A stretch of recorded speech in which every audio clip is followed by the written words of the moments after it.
Hi everyone, welcome to another Musings on episode for albums releases. And in this episode I'm looking at albums from 1987, going back through, reacquainting myself with that year a little bit, thinking about albums that I really enjoyed at the time, still enjoy now, maybe albums that I'd enjoyed at the time and then maybe forgotten a bit about. And then albums which I completely missed. So I'm going to start off with albums that I really enjoyed at the time and I still listen to today. 1987 for me is a bit of a weird year. In these episodes I've gone through, some years have been particularly good, some years have been okay, and some years have been not okay. And 87 unfortunately was one of those not okay years. There's quite a bit of turmoil at that time going on in my life, not without going into any particular detail, but I felt that I was sort of being pulled in lots of different directions. Work-wise, I was probably at the top of my game. 87, I think I got promoted, and also in terms of like physical fitness, to some degree, early in 87, I'd sort of reached the peak. I was walking, I was running, I was doing exercises, those sort of things. But it was almost like the middle to the end of the year, everything sort of came to a bit of a grinding halt in various ways. And I suppose maybe I just pushed myself too much. And so what I think had happened was, and I'll talk about it when I come to do the 84 episode, where in 84 I got really ill with a virus.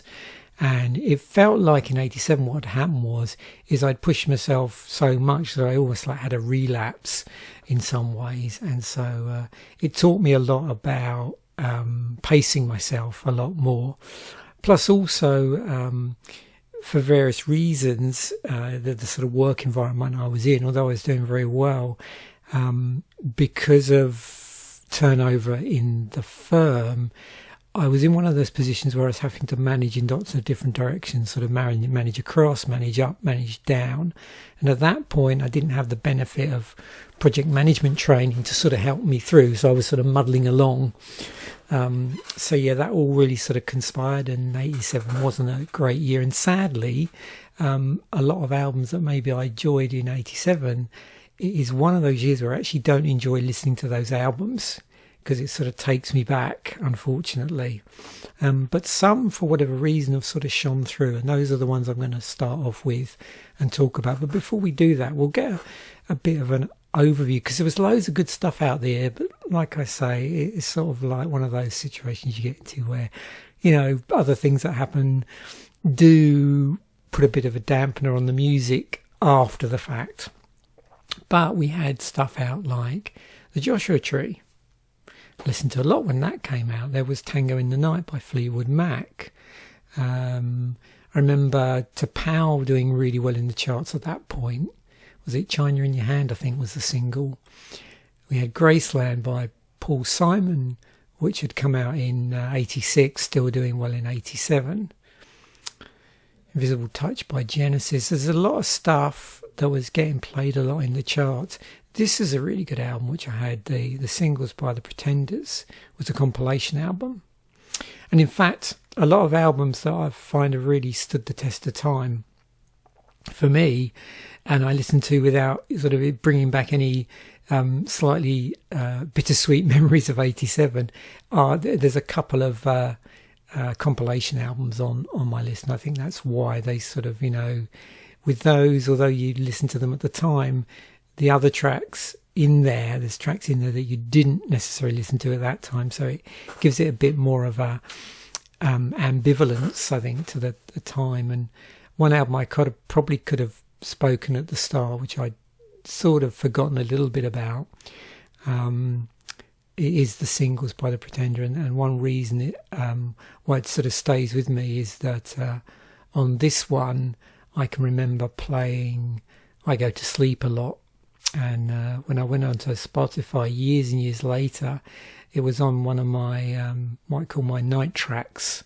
I had a group of tracks that I used to listen to at night. And yeah, I Go to Sleep was one of them.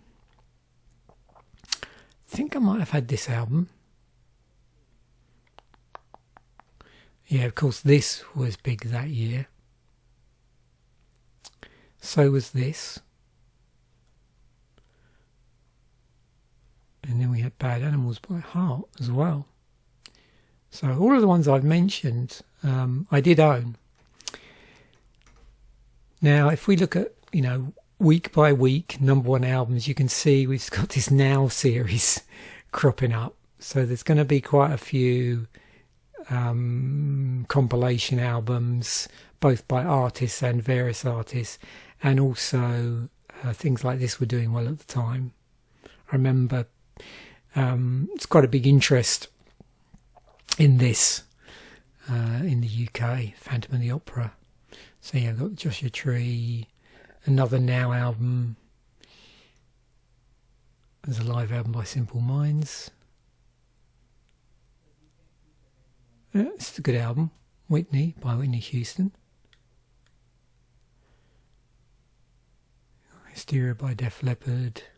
Bad Tango in the Night, as I mentioned. Faith by George Michael came out late that year.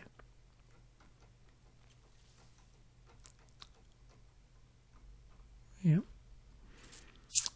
Okay, so let's talk about some albums from that year which aren't sort of tainted by any bad memories. So this album, The First Chapter by The Mission, I remember this coming out and being really happy because there was a lot of stuff. Because I went to see The Mission around about 86.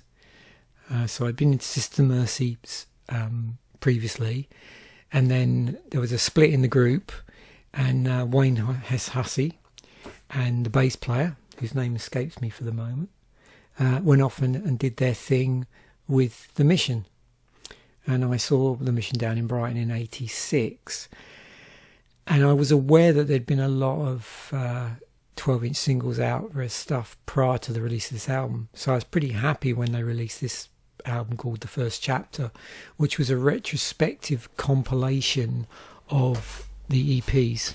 And then later, I think that year, I was able to sort of track down, I think the first 4 12-inch single stroke EPs that they did, both before this album came out and after it. So yeah, but I remember playing this a lot, both in the car and when I was out walking. Yeah, cool album. It's got a good cover of Dancing Barefoot on it.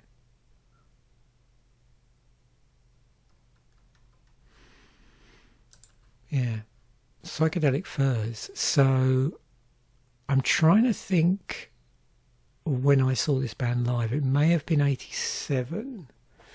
In fact, I've got it to hand through there. Let me have a look. Let's have a look in my little book. Who did I see in 87? So February, I saw, the Psychedelic Furs. So that was cool. Yep. And I can't remember if that the gig that had originally been rescheduled. I think it had, because the ticket sales weren't great. And they rescheduled the date for that. And it was interesting, when I went to see them, it was at the Brighton Centre. And I think the only time I've seen the Brighton Centre where they didn't sell any seated tickets, it was all down in the main sort of arena area. And it's a sort of a place that they use for things like indoor tennis as well. But there's a lot of bands that played down there over the years. I've been lucky enough to see there. So yeah, I saw them at the Brighton Centre. Saw the Cult at the Brighton Dome that year in 87. Spirit of Destiny, the Top Rank, with the Bolshoi in April. That was a really good gig. The Alarm at the Top Rank in April, and the Pretenders in May of that year, 87. Yeah, so I was still going gigs up until May. I think when I got sort of a bit sick again was basically sometime after, because I remember it coinciding when I stopped going to gigs for a while. So because I was just so drained. Yeah.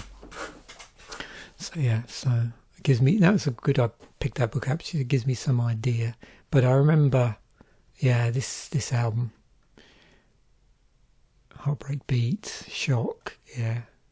There's also an 86 version of Pretty in Pink. That was originally on Talk Talk Talk.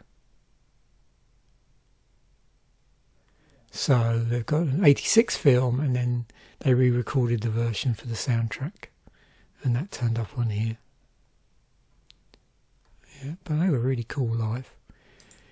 Oh yeah, this album, April 87, Introduce Yourself. So this is how I got into Facing the More. This is the first album I bought by them, and then I bought this retrospectively. I have this on vinyl actually. We Care a Lot. This one I had on cassette. So this was back when Chuck Mosley was still the singer. Yeah.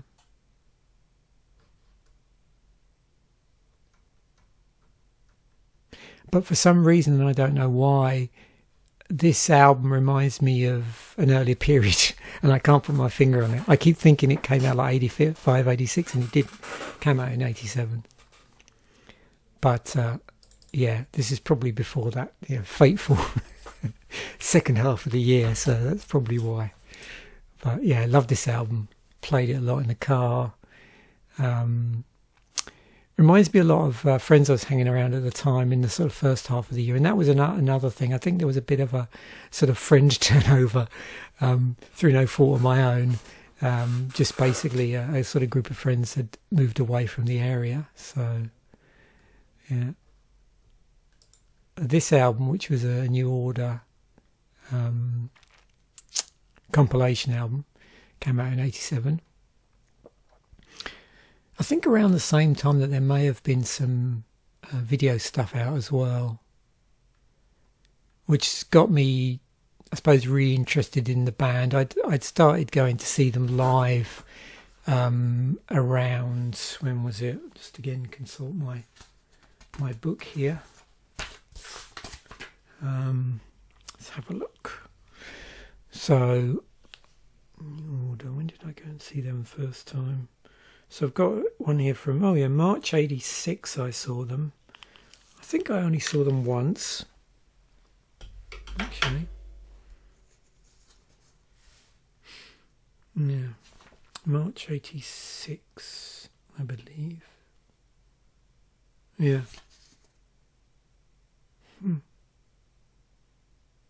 Oh yeah, it was the Stranglers who I saw twice. Yeah, 85 and then 86. Okay, so yeah, I went to see a lot of bands in 85 and 86. But yeah, March 86 with a band called The 15th at the Brighton Centre again. So yeah, I've been on a bit of a New Order jag at that point, and this came out at a really good time. So yeah, 86 when I saw them would have been Brotherhood. Substance was the compilation album. And this I used to play a lot when I was walking on the forest. It's got some great tracks on it. Ceremony, Everything's on Green, Temptation, Blue Monday, Confusion. Now the cassette version I had was interesting because it was split. It was a double like the CD, that version.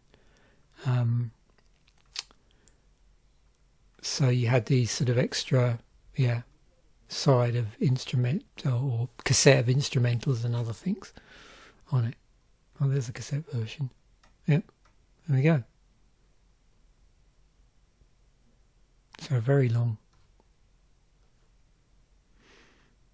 Yeah, great one for walking.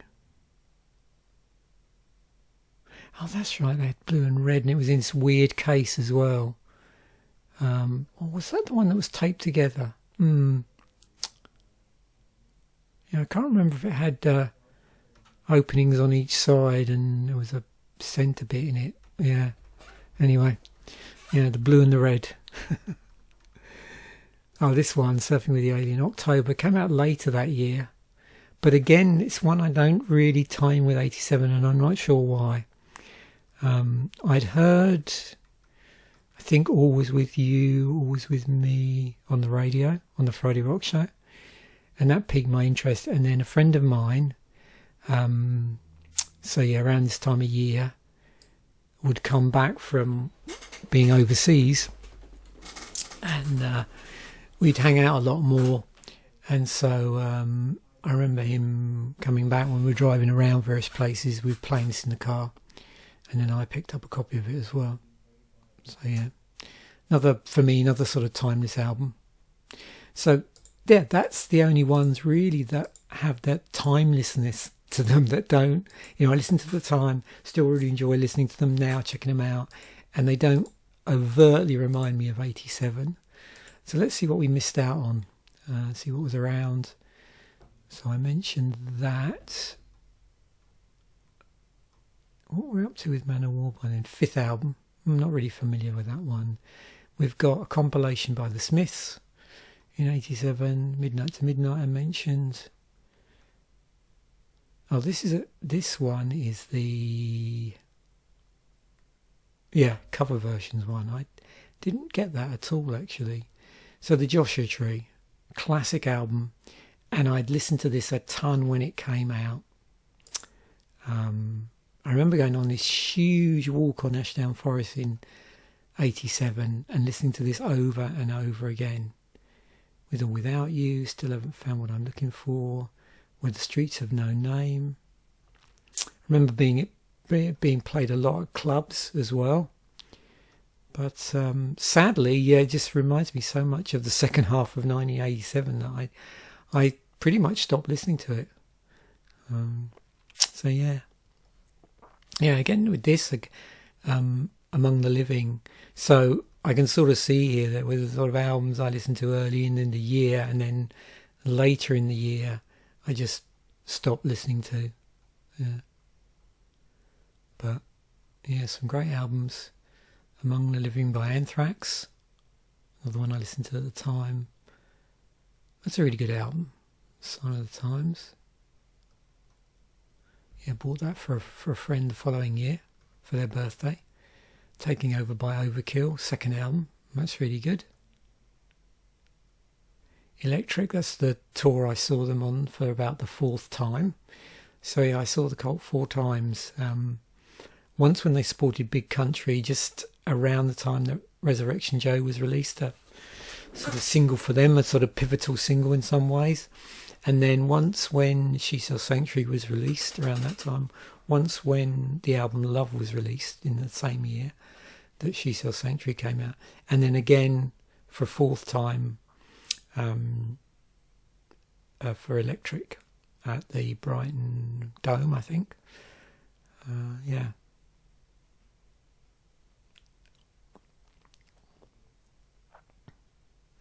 But this to me, I remember this one I listened to, and then I just remember going out one day on this long trip down to somewhere like, I went out to visit Hurstman Zoo Centre somewhere, and I remember playing this album,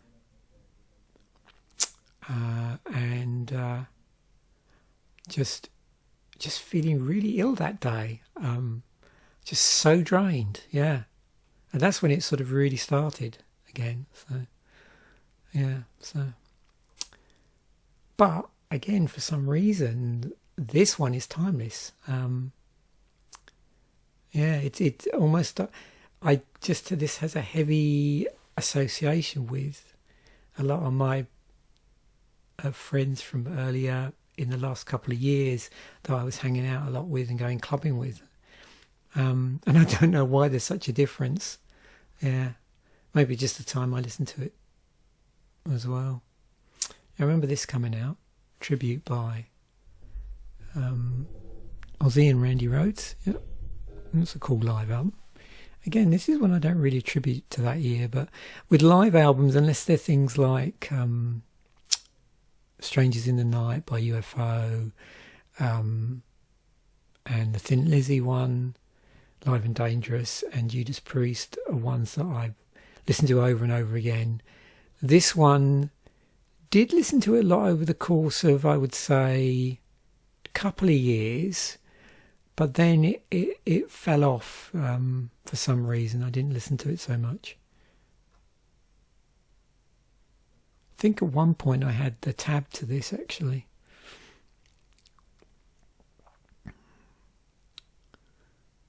Oh, this one, Dawn Razor. Listened to it a lot of the time, but I remember the production not being great on it. So by the time I got around to listening to the album after it, which is much better production, I'd sort of stopped listening to it. This is a bit of a classic. I didn't listen to it till years later. Under the Sign of the Black Mark came out that year. Bad Animals came out that year. That had Who Will You Run To on it. I seem to remember. Oh, and Alone, yeah.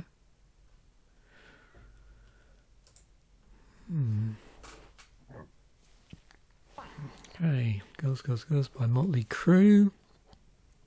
Keeping 7 Keys Part 1, I didn't buy that till a lot later. Debut album by Death came out that year. I wasn't aware of them until quite a bit later, which I've covered in other episodes. Judas Priest Live, Into the Pandemonium. This is a classic album, but I didn't buy this until the following year. Which is odd because I bought To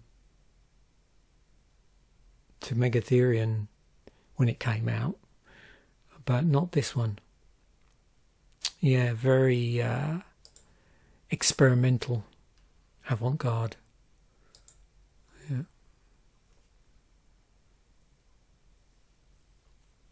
Pride by White Lion, second album. Yeah.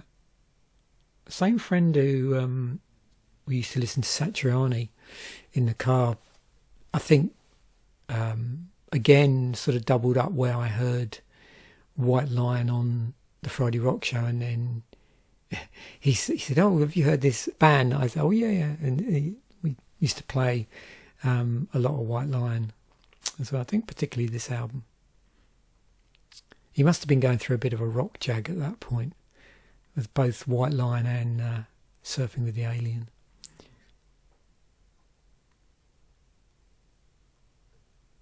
Green River. I had a friend that kept on about Green River, and I never checked them out at the time for some reason.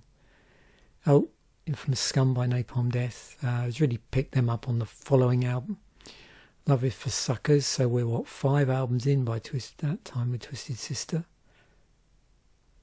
Is that the debut Foster Pussycat album? Yeah, that's a good album, but I didn't really get big into them until I watched, what was it, Decline of Western Civilization Part 2, which they're in, and then I retrospectively bought a couple of their early albums.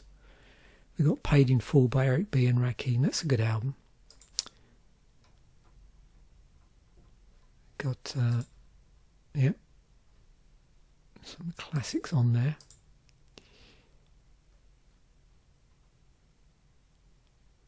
Appetite for Destruction, that came out in 87. Yeah. See, that was again, I don't necessarily associate that with a year, and I can remember in the summer going out and listening to that while I was walking, but I didn't listen to it much after 87, 88, I don't think, funnily enough. I mean, there's certain tracks which still I remember, but yeah.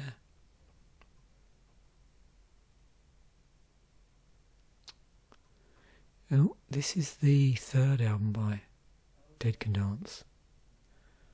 I didn't get into them until a lot later. I picked up a compilation by them, and yeah. Hysteria by Def Leppard. Played that a lot at the time when I was out walking, but I think that one I just got a little bit bored with it. The production is so sugary sweet. It's fantastic production. And I really enjoyed watching the documentary around the creating of Hysteria. I had a couple of Def Leppard, I think DVDs at the time, or maybe we recorded something off the TV, I can't remember. You know, they were, riding quite high in the consciousness back then. Yep, Substance 87. Wasn't really keeping up with Motorhead. I think the last album I bought by them was that weird compilation with 4 extra tracks on it.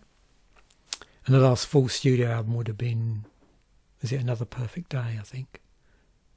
Oh yeah, I remember this. See, this is quite timeless. I actually had this on vinyl, and it's an EP. I'm surprised I didn't put this on my list actually, because I played this a lot.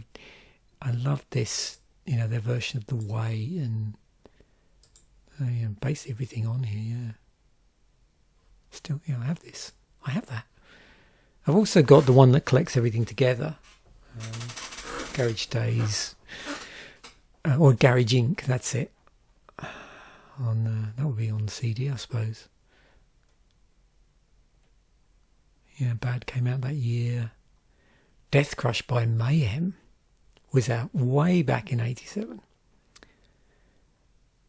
So it was quite different than their later stuff. Actually, by Pet Shop Boys, which is their second album, I did own that at the time. But again, apart from initial fervent listen to it, I didn't carry on.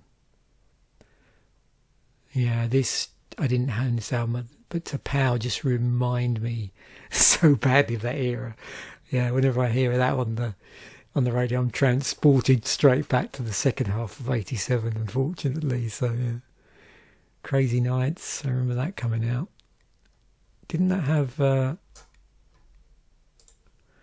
Crazy Night? Oh dear me, yeah, that does remind me very much of 87. Regenerated by Yes. Music for the Masses. Yeah, I remember that coming out. Yeah, that certainly reminds me of that time period. This one is another one. I remember where I was when I was this. I just remember walking through East Grinstead High Street feeling so ill. Just so ill, yeah. I don't know why I'm smiling, but yeah. So as you can look back now, these episodes are very cathartic. I've lost track of, so I bought it before this point. This must be the re-release of the remix album. Yeah, Vital Idol. Which I'd bought a previous year. Lion and the Cobra. Yeah, I suppose, what was the real standout track on this? Yeah. I remember listening to the album, but it didn't stand the test of time. This one was one I listened to it a lot. But then what happened was, I think when Fabulous Disaster came out, probably listened to that more. But yeah, this was my introduction to Exodus. I hadn't really picked up on them at the time of Bonded by Blood. Yeah. Kicked by an XSR, I just remember this just being played incessantly, and me and a friend, we probably listened to this for the next year or two a lot, basically. Yeah.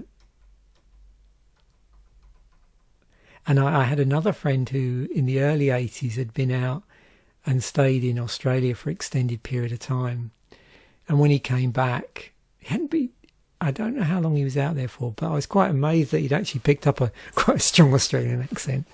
But I can remember him going on and on about In Excess, and we'd never heard of them at the time, sort of prior to this. And then, sure enough, they break big. Yeah. Oh, this is a cool album. I think it was one of those albums which I went out and bought, and then not long after I sort of infilled with a lot of the original albums. So sometimes you get that, don't you, where you buy a compilation album which you really like.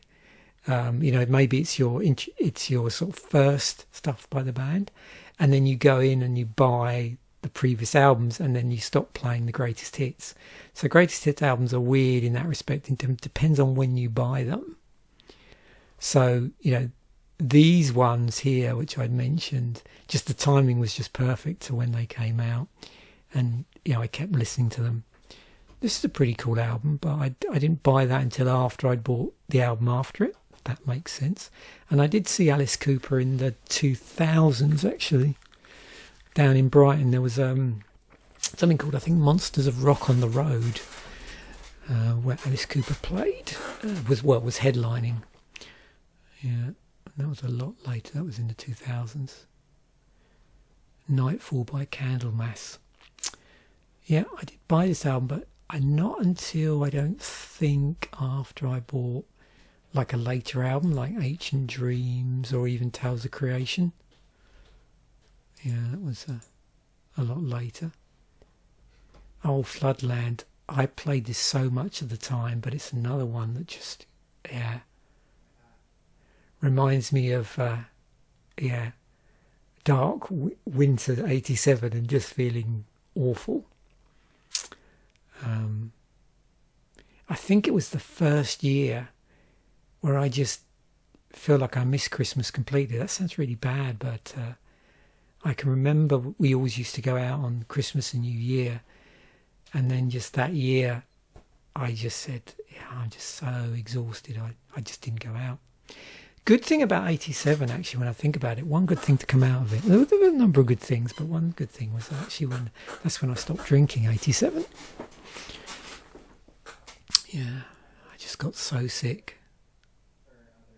Okay. Oh, this EP, I remember that.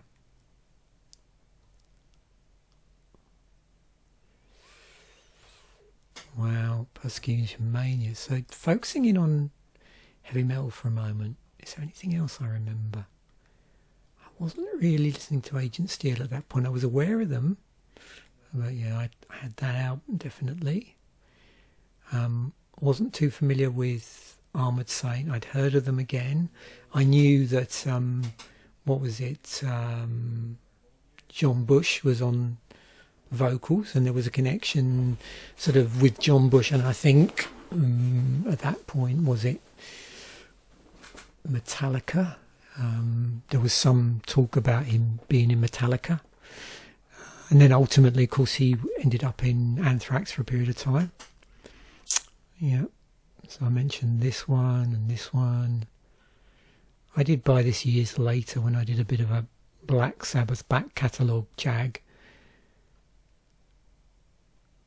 Nightfall is that the second Carnivore album or the first one? Yeah, second. Electric by the Cold. Oh, Crossover, I'd forgotten about this. Now, I didn't listen to this when it came out. That's probably why, I don't think. And I don't think I owned a copy of it. I think my middle brother owned a copy of this. Yeah. It's a classic. Scream Bloody Bore, Ultraviolence by Death Angel, which is their debut. Didn't really get around to listening to them. Dream Evil, Great White Unspitten. I'm Pelletieri. Now that had Christian Pelletieri in it, who also... Didn't he also have another band as well? Yeah. I think... Wasn't there a second band with him in as well?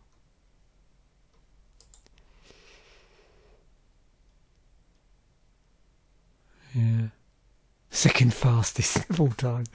Okay. Yeah, they measure that. Oh, was that Paul Bostoff? I didn't know that. Oh, that's why. 2024. Okay. Yeah. Now Graham Bonnet. Yeah, I knew Graham Bonnet was involved. That's right. Yes, Graham Bonnet was in the band. Ah. Wow. That's a blast from the past.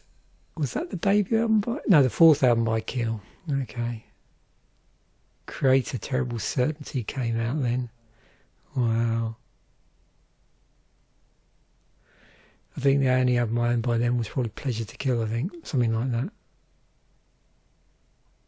That seems so extreme at the time. No doubt I'll talk about that in another episode. If indeed I haven't talked about it already. Day of Reckoning. What was the album was by? Second But weren't they quite difficult to get hold of, I think? I'm trying to think what album I have by them. But it was on CD way after they, first came out. Oh, this album. Yeah. Well, the early pirate metal.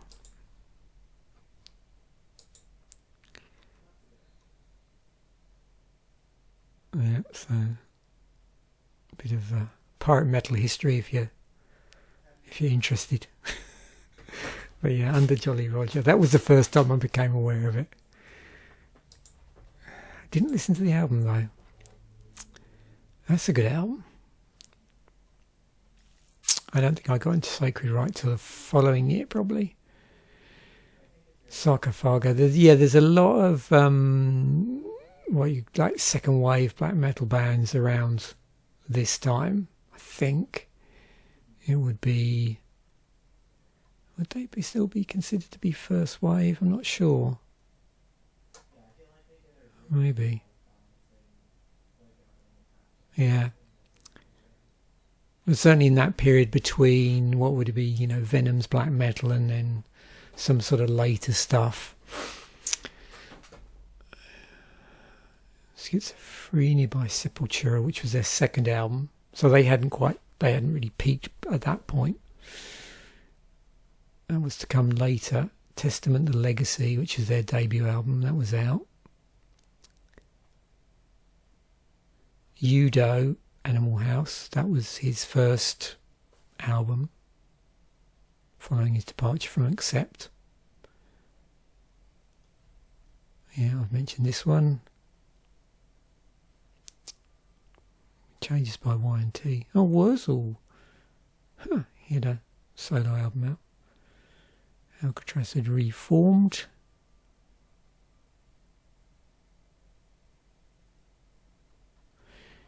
And then I didn't mention, I think, Slippery When Wet was out that year. Pretty sure, wasn't it? Or was it the previous year?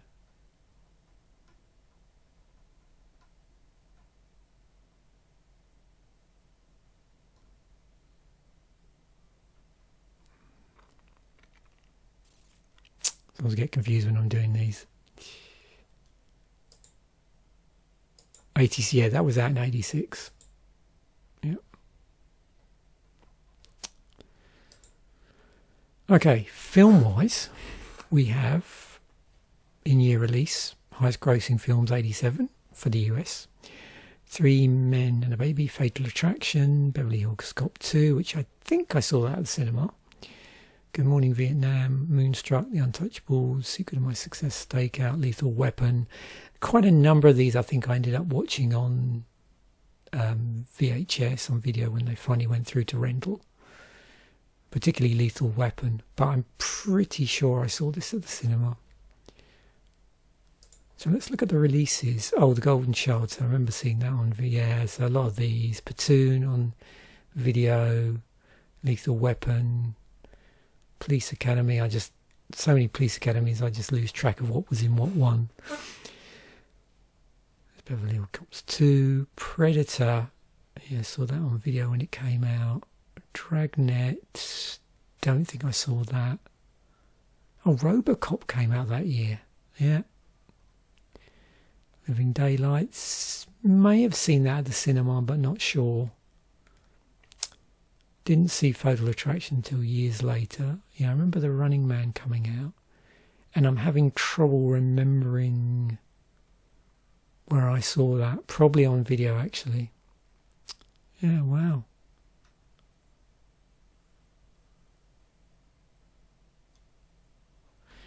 Yeah, good old Predator. That's a bit of a classic. So there we have it. Bit of a bittersweet year. Lots of really cool albums, but lots of not so cool memories. I don't know why I'm laughing, but there you go. Thanks once again for watching. Bye for now, and I will catch you in a future video.